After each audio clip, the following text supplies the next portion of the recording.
Hello দর্শক বিন্দুরা, যে যেখানেই আছেন আশা করছি সবাই ভালো আছেন। আর এই সোশ্যাল মিডিয়ার মাধ্যমে আপনাদের সঙ্গে কয়েকটা কথা শেয়ার করি। সবাই করে কম বেশি, আর আমিও এই কম বেশি কিছু কথা আপনাদের সঙ্গে তুলে ধরি। রাজনীতির মঞ্চে রাজা আসবে, রাজা যাবে, কিন্তু জনগণই বারবার আঘাত সইবে। ক্ষমতার পালাবদল, ক্ষমতার পালাবদল, শুধু মুখ বদলায়, কিন্তু সাধারণ মানুষের কষ্ট যেন একই থাকে।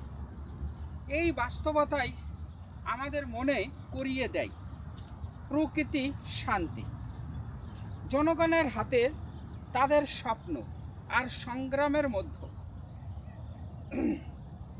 তাই বলবো, আমরা যখন সোশ্যাল মিডিয়া হাতে থাকা মোবাইলগুলো যখনই ওপেন করি, এই রাজনীতি দল মানুষদের দ্বারাই আমরা আঘাত পাই। ফেসবুক খুললে, ইউটিউব খুললেই, নিউজ চ্যানেল খুললেই দেখি ইন্ডিয়া, পশ্চিমবঙ্গ, বাংলা এবং অল ইন্ডিয়াতেই বেশিরভাগ দেখি নেতাদের নির্দেশেতে অনেক সাধারণ মানুষ, নিরীহ মানুষ, খেটে খাওয়া মানুষ কষ্ট পায়। রাস্তাতে যাচ্ছে, বলছে তুমি তৃণমূল, তুমি কংগ্রেস, তুমি সিপিএম, তুমি বিজেপি। ইম্পসিবল ভাই, আমি একজন খেটে খাওয়ার অতি সাধারণ মানুষ। হ্যাঁ, রাজনীতি উৎসব, রাজনীতি মঞ্চে একটা ভোট সামনে আসলে, ইলেকশন সামনে আসলে, হোক পঞ্চায়েত, হোক পৌর প্রধান, হোক মন্ত্রীদের ভোট, এমএলএদের ভোট, বিধানসভার ভোট, যারা এমএলএ মন্ত্রী তারা কিন্তু সবসময় বিনা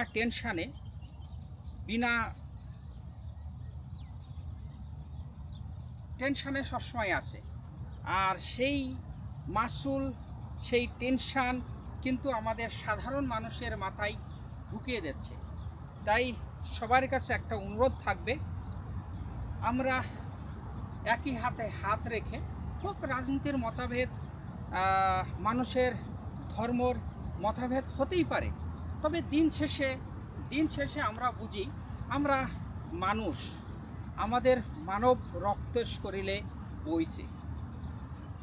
তাই এই অশান্তি কিংবা এই ঝগড়া কিংবা এই মারামারি,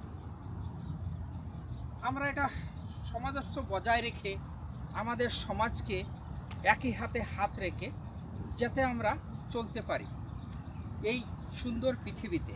দেখেন কত সুন্দর আকাশ, কত সুন্দর বাতাস, কত সুন্দর এই দুবলো ঘাস। তাই আমার এই থুবড়াটাকে আপনাদের সামনে এবং ক্যামেরার সামনে তুলে ধরলাম, এই থুবড়াটার কিছু কথা, এই সাধারণ মানুষের কিছু কথা। দেখবেন নিজের বিবেকে কি বলে, নিজের বিবেককে সবসময় উৎসাহ করবেন, নিজের বিবেককে সবসময় সাড়া দেবেন।